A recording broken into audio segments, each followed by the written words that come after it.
Shalom, selamat pagi, salam sejahtera bagi saudaraku yang dikasihi Tuhan. Dimanapun saudara berada, doa saya saudara baik-baik saja dan tetap penuh semangat pengharapan di dalam Tuhan kita. Dan hari ini kita telah memasuki akhir pekan, hari ke-10 di bulan Januari tahun 2026. Tak terasa hari-hari begitu cepat berlalu ya, tapi satu yang harus kita ingat, kasih Tuhan, penyertaannya tidak pernah berlalu di dalam kehidupan orang-orang yang percaya. Amin. Sebelum kita melanjutkan aktivitas pada hari ini, mari kita meluangkan waktu untuk mendengar dan merenungkan firman Tuhan. Karena hanya firman Tuhanlah kekuatan kita di dalam melakukan segala pekerjaan kita dengan baik.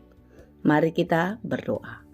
Ya Allah Bapa yang Maha Baik, kami bersyukur atas kasih-Mu, atas penyertaan-Mu dalam kehidupan kami sampai pada hari ini. Kami mau Tuhan menuntun kami senantiasa di dalam hal-hal yang kami kerjakan di sepanjang hari ini. Ajari kami Tuhan sesuai dengan kehendak-Mu, supaya melalui pekerjaan kami, nama Tuhan dipermuliakan.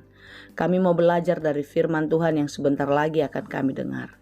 Bukalah hati dan pikiran kami untuk dapat mengerti firman-Mu dengan baik. Dan biarlah kami boleh memakai firman Tuhan sebagai penuntun hidup bagi kami, agar kami tidak berjalan menurut pikiran dan kekuatan kami, tapi kami selalu berjalan di dalam kehendak Tuhan. Berfirmanlah Engkau ya Tuhan, sebab kami telah siap mendengar. Kasih karunia dan damai sejahtera dari Allah Bapa Tuhan kita, dan dari anaknya Tuhan Yesus Kristus dan Roh Kudus, menyertai saudara sekalian. Amin. Firman Tuhan untuk kita pada hari ini yang ditetapkan menurut Almanak HKBP Sabtu 10 Januari 2026 tertulis dalam kitab Yohanes 3 ayat 16. Dalam bahasa Batak dan bahasa Indonesia demikianlah dikatakan. Ai songono do holong ni rohani debata di portibion. Pola do anakna nasa sadai di lehon. Asa unang mago ganup na porsea di ibana. Asa hanguluan nasa liling ni liling na di ibana. Karena begitu besar kasih Allah akan dunia ini, sehingga Ia telah mengaruniakan anaknya yang tunggal, supaya setiap orang yang percaya kepadanya tidak binasa, melainkan beroleh hidup yang kekal. Demikianlah pembacaan firman Tuhan. Saudaraku yang dikasihi Tuhan, ayat ini tentu sudah sangat familiar di pendengaran kita. Setiap perayaan Natal, ini adalah ayat yang selalu dibacakan, bahkan dari berbagai-bagai bahasa. Artinya, kasih Allah yang begitu besar nyata di tengah-tengah dunia dan terus terjadi bagi semua bangsa. Saudara-saudara yang dikasihi Tuhan, kasih Allah begitu nyata dalam kehidupan kita.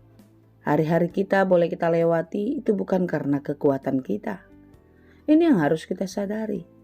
Tetapi yang terpenting adalah kasih Allah bukan hanya menyelamatkan kita di dunia saja, tetapi kasih Allah yang besar sungguh-sungguh menyelamatkan kita untuk melewati dunia dan memasuki kehidupan yang kekal.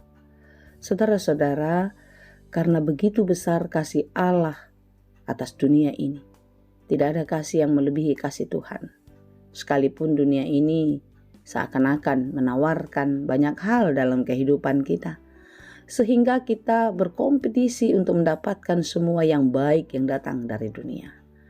Tetapi jika Tuhan tidak berkenan atas itu semua, tentu semua yang kita dapatkan dari dunia ini akan menjadi sia-sia. Saudaraku, oleh sebab itu kita diingatkan akan kasih Allah yang besar.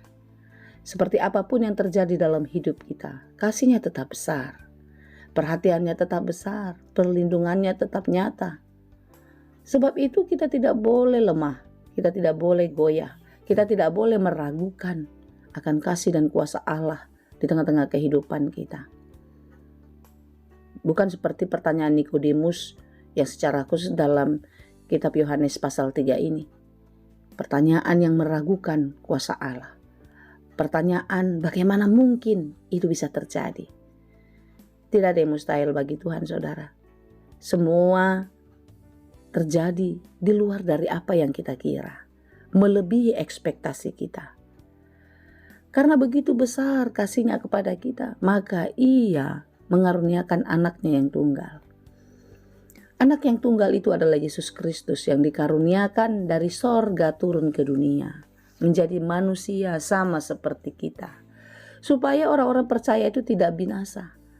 Artinya tidak mati untuk selama-lamanya, tetapi beroleh hidup yang kekal. Beroleh hidup yang kekal bukan hanya hidup abadi, bukan hanya hidup selama-lamanya, tetapi hidup kekal di dalam kemuliaan bersama-sama dengan Allah. Amin.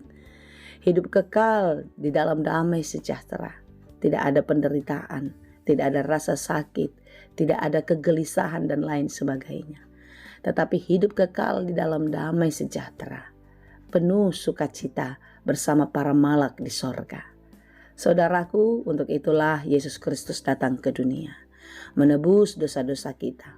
Jika kita masih terikat dengan dosa-dosa, maka dunia ini adalah menjadi tempat selamanya. Dunia dalam arti bukan lagi kekekalan, bukan lagi kemuliaan, tetapi di dalam kematian yang kekal. Yesus Kristus datang ke dunia supaya kita selamat. Ia mengorbankan dirinya.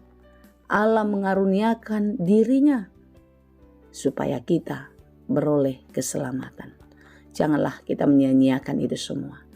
Natal sudah kita lalui dan kita sudah merayakannya dengan penuh sukacita. Tapi mari kita merenungkan apa makna dari itu semua. Apa yang kita dapat di dalam kehidupan kita. Apakah itu hanya formalitas yang berlalu begitu saja secara rutinitas? Jangan, saudara. Biarlah kiranya Yesus Kristus yang lahir di palungan itu menjadi perenungan kita, mengingatkan kalau Dia telah lahir ke dunia untuk orang-orang yang berdosa, orang-orang yang kotor. Biarlah Dia lahir dalam hatimu, di dalam hidupmu, dan biarlah Dia terus memelihara hatimu, dan maulah dituntun oleh Tuhan di dalam kehidupan setiap hari.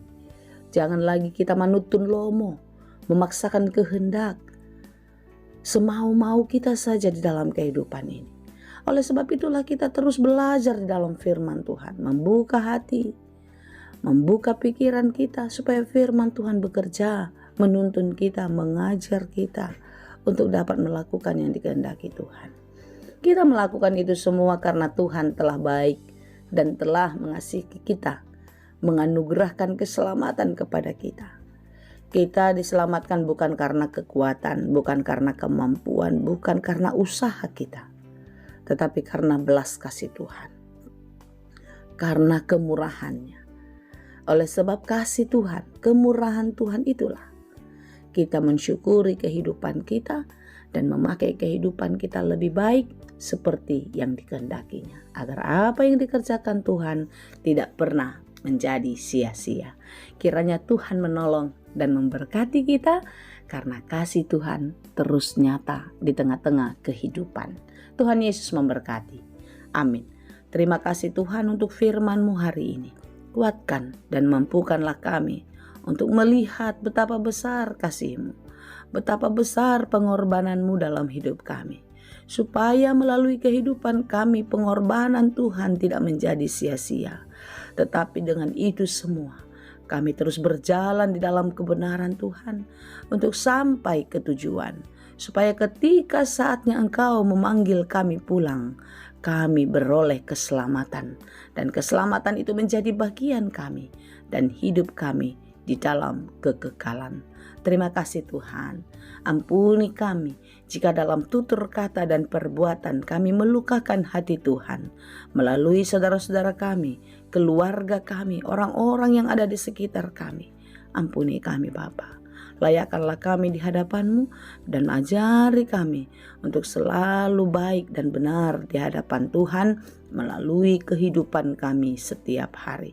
Ajari kami untuk melakukan pekerjaan kami dengan baik dimanapun kami bekerja. Apapun yang kami kerjakan, biarlah itu semua berlandaskan iman kepada Tuhan. Dan jikalau kami melayani di gereja atau dimanapun, biarlah hati kami tunduk dan taat atas kehendak Tuhan, sehingga pelayanan kami berkenan kepadamu dan kami persembahkan untuk kemuliaan Tuhan. Terima kasih Bapa. Kami serahkan seluruh kehidupan kami. Engkaulah yang memberkati hari ini dan sampai Maranatha nanti. Di dalam Yesus Kristus kami berdoa. Anugerah Tuhan kita Yesus Kristus dan kasih karunia Allah Bapa dan persekutuan Roh Kudus, itulah kiranya yang menyertai dan memberkati kamu sekalian. Amin.